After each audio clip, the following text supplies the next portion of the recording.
Hi all, welcome to another art video. Today I'm going to use my Derwent Academy sketchpad to do another painting. This is A5 size by the way, and I have done a lot of botanical kind of illustrations on this sketchpad. So just to give you a little flip through, and this is what I'm gonna paint today. I already sketched it using a reference that I found on the internet, and I'll be using my Derwent Inktense color pencils to paint this. I have the Inktense 36 set, and these are the colors that you get in the 36 set. It's a pretty limited range of colors by the way. And before I start painting, I wanna take a look at my color chart and pick out only the colors that I feel like I might need for this painting. I have already done a color chart for the Derwent Inktense pencils in this sketchbook, and these are the pencils that I picked up after looking at the color chart. There are about 15 pencils here. These tips and what you see on the color chart are quite different. So that is why I wanna take a look at the color chart rather than the tip of the pencils when I'm selecting colors.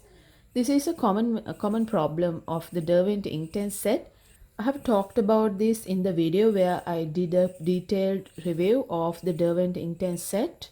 If you're interested, I'll put a link to it in the video description as well as on the cards, where I have done a detailed review of the Derwent Inktense. The problem is that the color that you see at the tip of the pencil and the color that they have mentioned at the end of the pencil are completely different. And when you lay it down dry, it's yet another color, and when you mix it with water, it becomes a completely different color.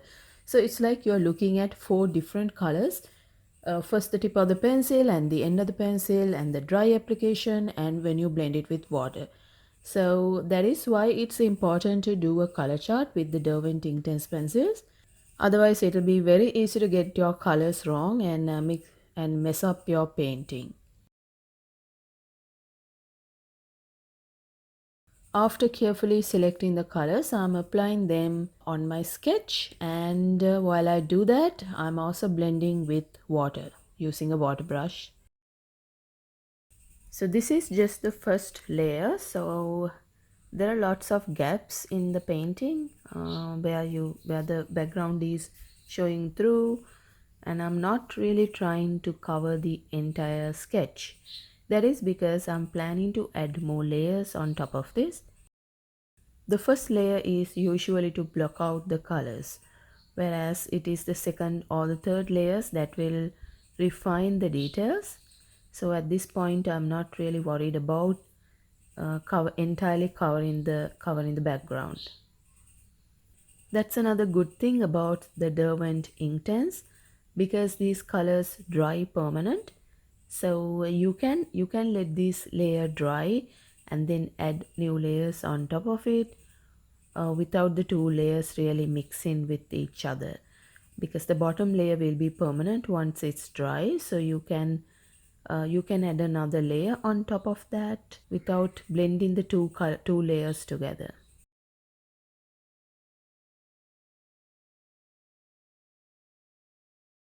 I have noticed that a lot of artists on YouTube use Derwent Inktense for these botanical kind of illustrations. The most important thing I like about these pencils is that the colors are really vibrant. I hope you can see that. I mean, they are not necessarily super vibrant when you apply them dry, but they kind of light up when you mix them with water. So it's one of the very few water-based mediums that do that. Most water-based mediums, especially water-soluble color pencils that I have used, are not this vibrant. You can't get this level of vibrancy from watercolors or water-soluble pencils that I have personally used.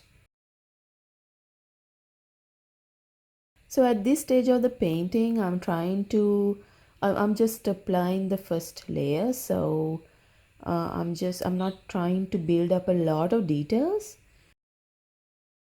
It's just a matter of adding the colors and then blending with water. That is what I normally do in the first layer. And now the first layer is over and I'm starting to add the second layer of colors. And you'll probably notice that the background is getting filled up and the subject starts to look more opaque because now there's a second layer of colors on top of the first one, so it's gonna look more realistic now.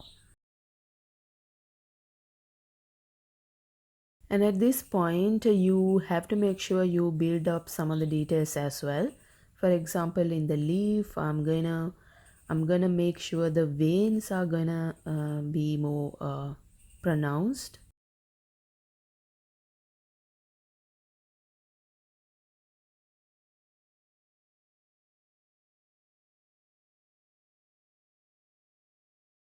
Alright, so the second layer is also done. These are the pencils that I used for this sketch. Now that I'm done with Derwent Inktense, I'm gonna go over it using my Prismacolor Premier color pencils. I'm gonna go over the painting that I did in Derwent Inktense using the Prismacolor pencils. This is a technique that I have noticed to work really well. So as you can see, I have the Prismacolor Premier 48 color set, really bright and vibrant, well pigmented wax based color pencil. Once the Derwent Inktense colors are completely dry, you can use any other medium on top of it.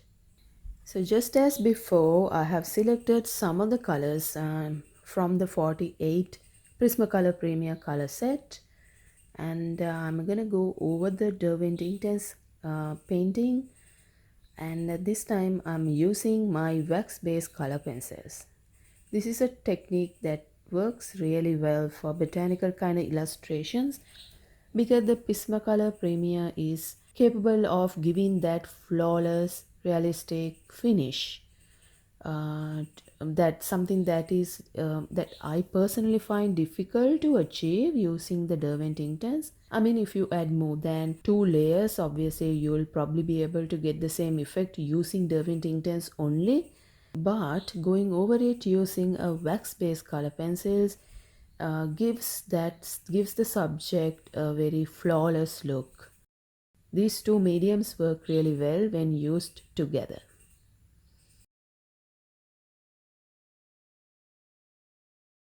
So you can achieve that photorealistic look using these wax-based pencils.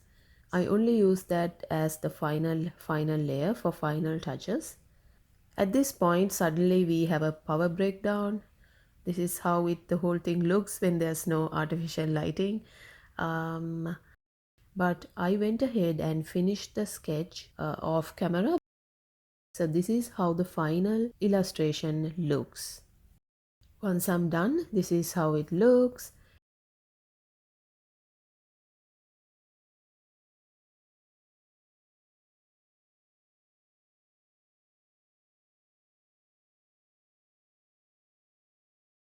And for these very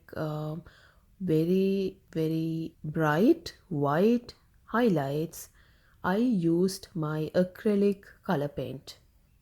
You can't achieve these using the Prismacolor white color pencil. This white is a very bright white compared to some other color pencils, but still you can't achieve this level of brightness using the color pencil, so I had to use acrylic paint to do that. I did all of that off camera because of the power breakdown thing, which went on for about an hour.